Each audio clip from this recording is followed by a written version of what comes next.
আরও বিভিন্ন লেভেলের মানুষরে আল্লাহ সুযোগ দিবা হাসরের ময়দানও গুণাগার হল। এর মাঝে আলিম সাবলরে দিবা। আলিম বলতে খারা নামর আলিম বা উলামায়ে সু যারা দুনিয়াদার দুনিয়াকুর আলিম যারা এরার ব্যবহার নাই। নাইবে নবী বা নাইবে রসুল যারা ও এরারে আল্লাহ কিয়ামতর ময়দানও সুপারিশের সুযোগ দিবা। এক রেবায়াত মতো এরার দৃষ্টির সীমার ভিতরে যত গুণাগার পড়বার সব এরা সুপারিশ করিয়া ব্যস্ত নিতে পারবা। হুকা সুবহান আল্লাহ। মোহতরম হাজিরিন, উপস্থিত যারা আছেন আপনারা সবে চেষ্টা করুক আপনার এগু বাচ্চারে হাফিজ বানাইতা।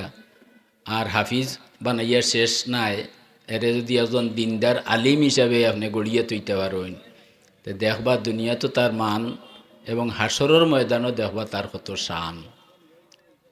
আল্লাহ আমরা তৌফিক দান করুকা। তো আলিম সাহেব বললে সুপারিশ করবা, হাবিজ সাহেব বললেও সুপারিশ করবা। ফাইনজেগানা যারা জমাতর সাথে পাঁচ ওয়াক্তর নমাজ জমাতে পড়িছেন এরারেও আল্লাহ সুপারিশের সুযোগ দিবা হাসরের ময়দানও। জানাইবা যে তোমাতানোর লগে যারা জমাত পড়তা এরার মাঝে যদি দেখো কেউ নাই তোমাতানোর মাঝে বা দুজকি হলর গণ্ডির ভিতরে আইন হামাই গেছেন, তুমি তাই সুপারিশ করিয়া আনতে ব্যস্ত নিতে পারবা। হুকা সুবহানাল্লাহ। আমরা যদি আর কোনটা না পারি তে ফাঁসত জমাতো পড়ি যদি তে দেখো হাসরের ময়দানও সুপারিশের সুযোগ আমরা পাইব।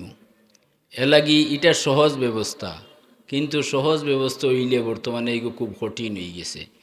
ফাঁসত জমাতে নমাজ পড়ার এক বড় ইহুদি এক আলিমে উম্মতে মোহাম্মদীর একজন নাইবে নবী নাইবে রসুল যারে খোয়া দেই বলে এক আলিম সাবরে সোয়াল করলা যে আপনি খৌকা চাই আপনার শুক্রবার কুর দিন মুসল্লি হলর যে উপস্থিতি হয় মসজিদও ফজরের সময় সমান হয়নি।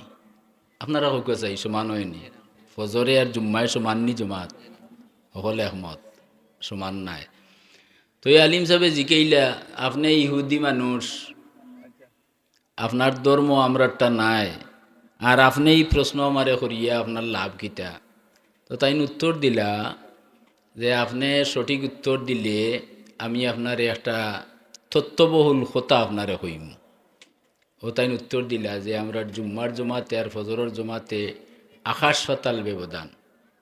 জুম্মার জমাতো মসজিদের ভিতর মসজিদের আগসালা মসজিদের উঠানে বাটানে মানুষ জাগইন না, আর ফজরের জমাতো 2 জন 4 জন 5 জন 7 জন বা 10 জন হইবা। কোনো কোনো মসজিদও দেখা যায় মিয়া সাবু নাই। মিয়া সাহেবে শীতর দিন লেফর তল তাকিয়া খান শুনাইবা যে দরজাত কেউ ধাক্কা মারেতে উঠতাম, আর যদি কেউ ধাক্কা দুক্কা না মারেতে তাই নগুমো নাউজুবিল্লাহ ইলা মিয়া সাহেব ইমাম হওয়া ঠিক নাই। তো যাই হোক তাই জবাব দিলা যে আমরা ফজরের জমাতে আর জুম্মার জমাতে অনেক বেশ কম।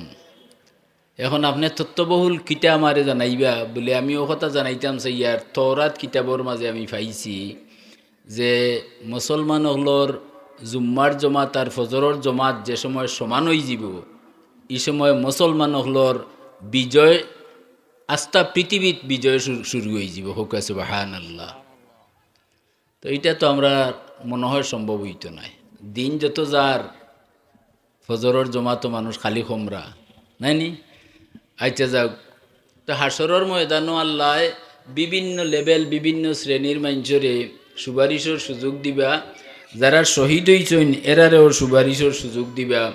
সবর সুপারিশের একটা সীমা থাকবো, একটা গণ্ডি থাকবো, কিন্তু একমাত্র মোহাম্মদুর রসুল্লাহ সাল্লাল্লাহু আলাইহি সাল্লামর ময়দানে মাহশরের সুপারিশের কোনো সীমা নাই, কোনো হদ থাকতো নাই। যার ব্যাপারে আল্লাহর রসুলে চাইবা তান সুপারিশ আল্লাহর দরবারও কবুল হইব। হুকা সুবহানাল্লাহ।